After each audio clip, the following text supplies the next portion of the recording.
Hello guys and welcome back to my YouTube channel. र आज म छु म्याग्दी जिल्लाको धौलागिरी गाउँपालिका वडा नम्बर 2 मा रहेको जलजला भनौँ अप्पर जलजलामा उपल्लो जलजलामा छु। र यो चाहिँ हाम्रो गोठ स्टे हो। अब अरू ठाउँ चाहिँ होमस्टे हुन्थ्यो भने यो चाहिँ हाम्रो गोठ, त्यही भएर यहाँ बस्ने भएर गोठ स्टे हो। यसको भित्र चाहिँ कस्तो छ म तपाईँलाई देखाइदिन्छु है त।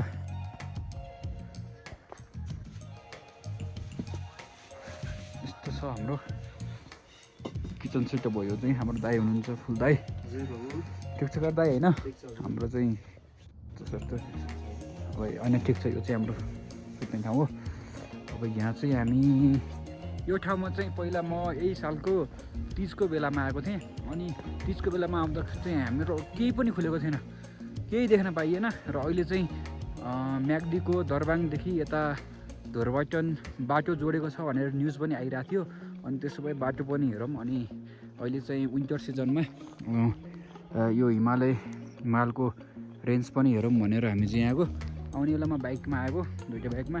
पुरै चाहिँ त्यो बाटो त आइस जमेर बल्ल बल्ल अडाइ आइयो। अब यो बाटो फर्किन चाहिँ सम्भव छैन, किनभने आइसले गर्दा चाहिँ फर्किन सम्भव छैन। फेरि भोलि चाहिँ हामी यहाँ सर्किट यता हानिन्छ, धोरपटन हानेर बोर्तिलाङ बाटो गइन्छ। आएको चाहिँ हामी यहाँ दिउँसै हो र सनसेट हुँदैछ चुरेन हिमाल। अनि यो हाम्रो के अरे गुर्जा हिमाल, मानापति, धौलागिरी भइहाल्यो होइन। यता चाहिँ हाम्रो अन्नपूर्ण फर्स्ट, साउथ, माछापुच्छ्रे सब देखिरहेछ। यस यो गोठ चाहिँ हाम्रो 3420 मिटरको हाइटमा रहेको छ। यस्तो दामी यहाँको ल्यान्डस्केप चाहिँ यस्तो दामी छ है। अब अघिल्लो पटक चाहिँ भाग्यले साथ दिएन, न त हामीले टिका धाराबाट देखियो, न त हामीले यहाँ आएर देखियो। अहिले चाहिँ हामी बाइकमा छौँ। पहिला त हाम्रो 4 हो कि 5 दिनको चाहिँ ट्रेक थियो धोरपटनदेखि नै। त्यही भएर अब चाहिँ हामी गएको चाहिँ हेरिन्छ सनसेट, बिहान हेरिन्छ सनराइज।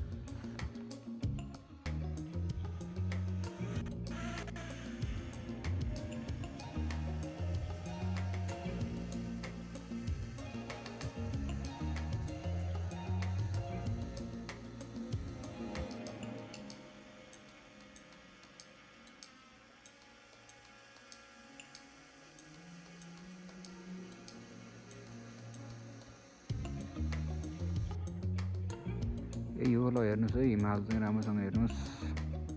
यस्तो दामी हिमाल तपाईँहरूले कहीँबाट हेर्न सक्नुहुन्छ। अझ तपाईँले चाहिँ यहाँ डिफ्रेन्ट एङ्गलबाट हेर्ने हो। कहाँ तपाईँले जस्तै यो हिमाल चाहिँ धौलागिरी होला, कहाँ धौलागिरीको फ्रन्ट फेस तपाईँले देखिराख्नु भएको छ, यो देख्नु भएको छ। अन्नपूर्ण साउथ हेर्नुहोस्, भएन भनेर भने तपाईँले अन्नपूर्ण साउथ हेर्नुहोस्। अनि यो माछापुच्छ्रे हो, यो छ नि छेउको सबसे छेउ माछापुच्छ्रे। त्यसपछि अब तपाईँले चाहिँ यता अब गुर्जा त हेर्नुहोस्, झ्याम्मै हाम्फाम जस्तो अङ्गालै हाल्दा जस्तो लाग्छ मलाई त।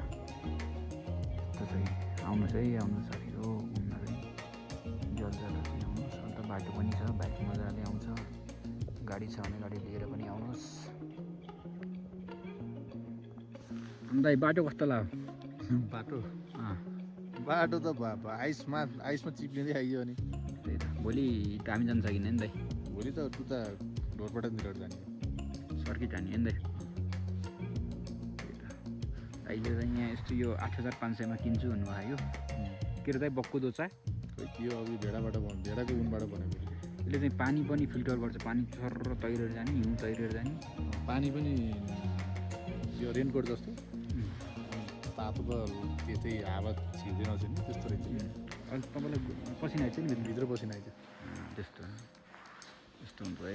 हेर्नुहोस् मनसुनमा आएको हामी चाहिँ, मनसुनमा केही पनि नदेखिकन हरियाली मात्र हेरेर गएको। यस्तो दामी छ, यही नै हो ल।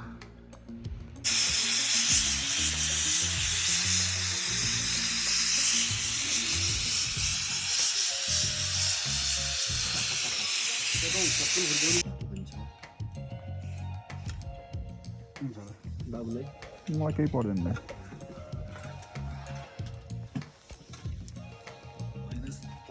भन्दा माथि छ, 5 भन्दा माथि छ कि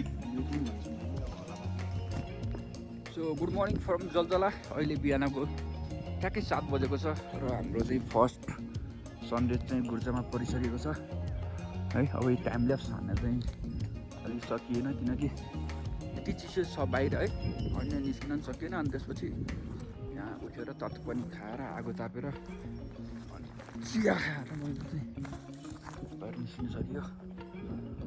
यस्तो छ है।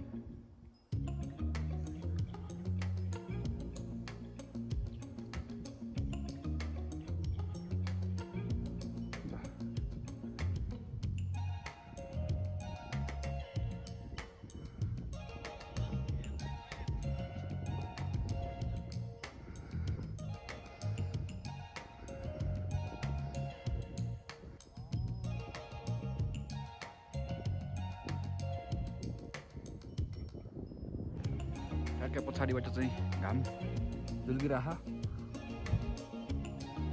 तेजपत्ता मेरो मुखमा पनि आयो। हात त यहाँ पन्जा नलागो यहाँ कठ्याङ्ग्रेर है। मजा आयो। यो चाहिँ के हो भने मनसुनमा मिस गरेको पार्ट हो। मनसुनमा चाहिँ अझ ग्रिनरीको साथ हेर्न पाइन्थ्यो, तर ठिक छ यो पटक यो विन्टरमा आउन लेखेको रहेछ। दामी छ यार। अब यो धौलागिरी अरूभन्दा नि बागलुङ बजारदेखि धौलागिरी त्यो अर्को फेस देखिरहेको हो नि त। अहिले यहाँबाट चाहिँ हेर्नु त यस्तो फेस देखिरहेको छ। जे भए पनि अहिले यहाँ आएर चाहिँ यस्तो फेस देख्दाखेरि त हेर्नु त धौलागिरी मजा आयो। हात कामिरहेको